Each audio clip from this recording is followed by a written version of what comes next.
नमस्कार दोस्तों। जय कृष्णमूर्ति से एक बार मृत्यु से संबंधित एक प्रश्न पूछा गया। प्रश्न ये था कि जब किसी ऐसे व्यक्ति की मृत्यु हो जाती है जिसे हम जानते थे, जिससे हमें प्यार था, तो हमें दुख क्यों होता है?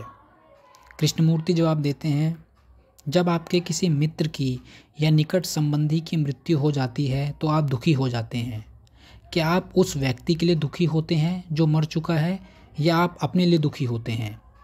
जो मर गया है वह जा चुका होता है और जीवन का सामना करने के लिए आप अकेले रह जाते हैं।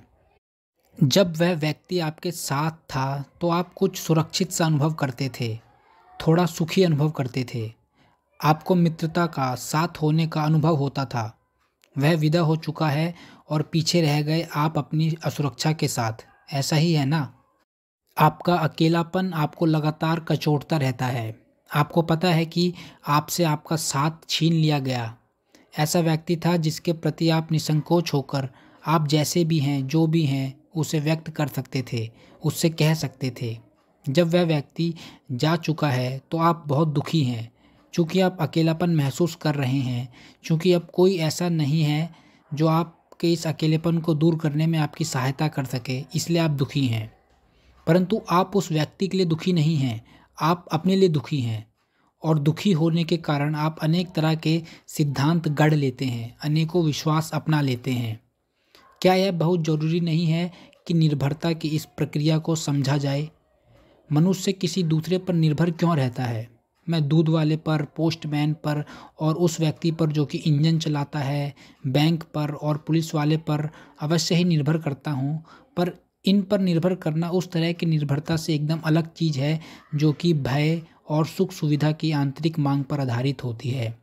मैं नहीं जानता कि जिया कैसे जाता है। मैं भ्रमित हूँ, अकेला हूँ, इसलिए चाहता हूँ कि कोई मेरी मदद करे, कोई मेरा मार्गदर्शन करे, कोई आध्यात्मिक शिक्षक, कोई पुस्तक या कोई सिद्धांत हो जिस पर मैं भरोसा कर सकूं। जब वह आश्रय मुझसे छीन लिया जाता है तो मैं असहाय महसूस करने लगता हूं और अपने असहाय हो जाने का बोध मेरे लिए कलेश का कारण बन जाता है। जब हम विद्यालय में हैं, क्या उस समय ही यह जरूरी नहीं है कि आश्रित होने की इस समस्या को समझ लें, ताकि हम मानसिक रूप से किसी पर भी निर्भर हुए बिना ही विकसित हो सकें? इसके लिए यह ज़रूरी है कि हमें गहरा विवेक हो, गहराई से खोजबीन करने की क्षमता हो। किसी भी प्रकार के भय की अनुभूति इस प्रकार की निर्भरता उत्पन्न करती है। अतः निसंदेह शिक्षा का कार्य मन को भय के एहसास से मुक्त करना है। निर्भर होने के कारण हम कहते हैं, मुझे निर्भरता से कैसे छुटकारा मिले। परंतु यदि इसकी प्रक्रिया को, निर्भरता के कारणों को समझ लिया जाए तो यह समस्या ही नहीं होगी कि इससे मुक्त कैसे हुआ जाए। इस प्रकार की समझ ही मन को किसी पर भी निर्भर होने से मुक्त कर देती है।